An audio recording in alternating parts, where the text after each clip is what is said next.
One thing that I'm super excited about for Tears of the Kingdom is the vast amount of monsters and enemies it seems like we're getting in this game. I mean, some of these bosses look incredible, and the latest and greatest trailer definitely didn't disappoint. But there was one creature in that trailer that has a lot of people scratching their heads, and there's some theories out there as to what this creature could actually be and how it ties into the story. And I cannot wait to dive into some of my own thoughts with this creature as well. In the trailer, we get a scene of Link and Tulin flying in the air, and out of some type of giant ice wormhole comes this Leviathan-like monster coming to eat Link, with giant pinchers on its jaws and also spikes around its head and multiple eyeballs. Of course, the question is, what the heck even is this thing, and why are they fighting it, and where are they fighting it at?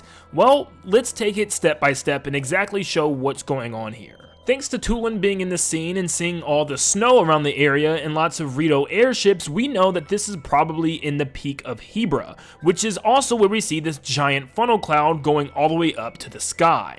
But thanks to the new trailer, we might be able to understand what exactly is going on here. Before we jump into those theories, here's another scene of it during the day, as we can see the column goes very high up into the sky, even to the height of some of the tallest sky islands.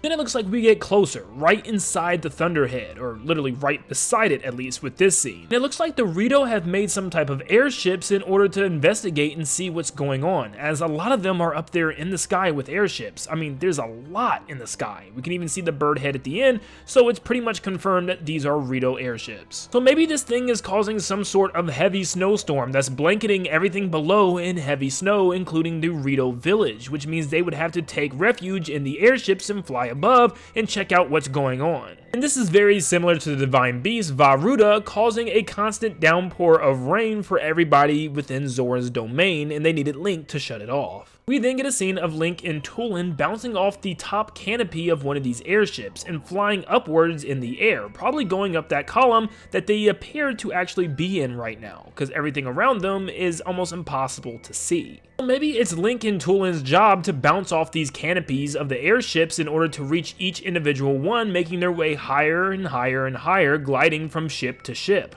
And of course, they probably do this until they get to the very top of the whirlwind, where they find this ice Leviathan monster creature, probably the one causing this snowstorm in the first place. Link and Tulin seem to get to the very top of the Thunderhead, where they battle this giant creature. And it seems to be coming out of some type of giant ice sphere or ice wormhole in the air. This looks very familiar to the same ice wormholes that create when Link uses the ice rod in the game. The creature then shoots out straight up at Link and Tulin as if it's trying to bite them. Once again, it has two giant pinchers on the side of its mouth with a mouthful of very sharp teeth. Not to mention it has multiple legs extruding from its body. We can see at least 6 legs, 3 on each side. And it looks like even more legs are still coming through that ice portal down below, which makes me believe that this is a very long creature with a long segmented body, almost like a centipede, since it has lots of different body elements that references an insect. With this long segmented body and this mandible and tons of legs, it actually reminded me of one creature that we fought in the past, and that is Gohma. Hey, before you get frozen to death by this creature, make sure you stop what you're doing and leave a like and subscribe if you're enjoying the content so far. It helps a long way, and I cannot thank you guys enough for your support. Thank you so much, and let's get back into the video. On every single game that Gohma appears in, it's kind of similar. It's this crab-like insect creature with one giant eye and mandible pinchers on the side of its mouth.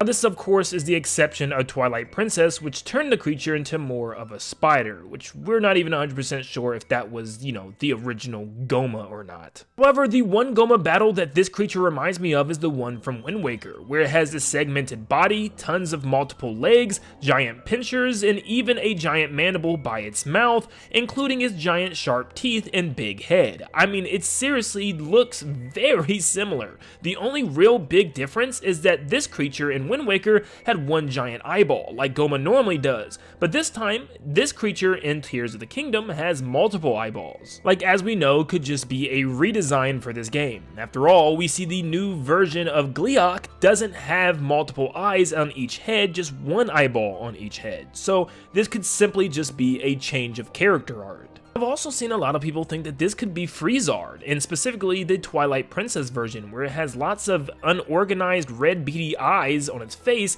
and a mouth of giant sharp ice teeth, which once again looks very similar to this creature. Also, the icicles sticking out of its back would very well represent this as well. Now, we've also seen Freezards in Ocarina of Time and also Majora's Mask, and we've also seen many ones throughout the various different games in the series as well. So this is the only thing that's kind of making me feel unsure about this, because we've seen Freezards and mini Freezards.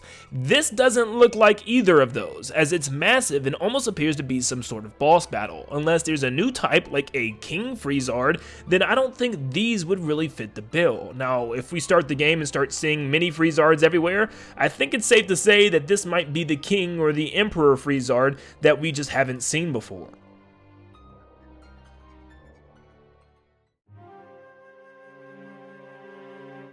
Now, there is one more theory about what this creature could actually be, and it has something to do with an actual side quest in the game, with finding the 3 Great Leviathans. And one of the remains of the Great Leviathans lies just to the northwest side of Hebra Peak, which takes us down to a cave that actually has 2 giant stone doors that we have to knock down with a giant snowball to even enter this thing. Now, one question we could raise is, why are these doors even here in the first place? Did this Leviathan need to be hidden? It was already dead, and it's nothing but bones now stuck into the frozen ice of the ceiling. Why does it need to be hidden?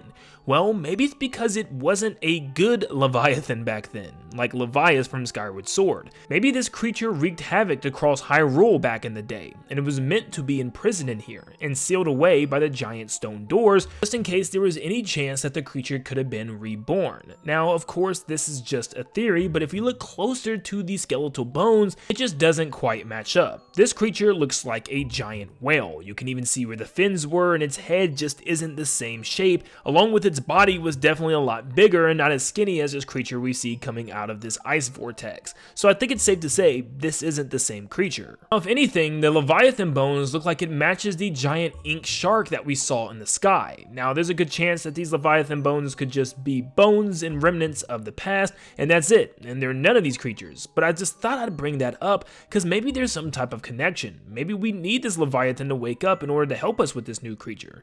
I don't know. I feel like it'd be a huge missed opportunity if they did nothing with these giant Leviathan bones and just kind of left them here as small references from the first game. So as of right now, it's impossible to tell what exactly this creature is. If it's a maybe mix between Freezard and Gohma, it's impossible to say, but of course this is for us to find out and uncover its big secrets. I cannot wait to dive into this game and find out exactly the inner workings of how this is all happening. Why did this giant thunderhead appear, and what is it doing to the civilization of the Rito? But let me know in the comments down below what you think this could be, and what you think this could reference if it is referencing an enemy or a boss from a past Zelda game. Thank you so much for tuning in. Make sure you leave a like and subscribe if you enjoyed today's video, and if you want to stay up to date on all things The Legend of Zelda and of course Tears of the Kingdom, make sure you also turn on those post notifications so you know when I go live. But thank you so much for tuning in, and like always, I'll see you all on the next one.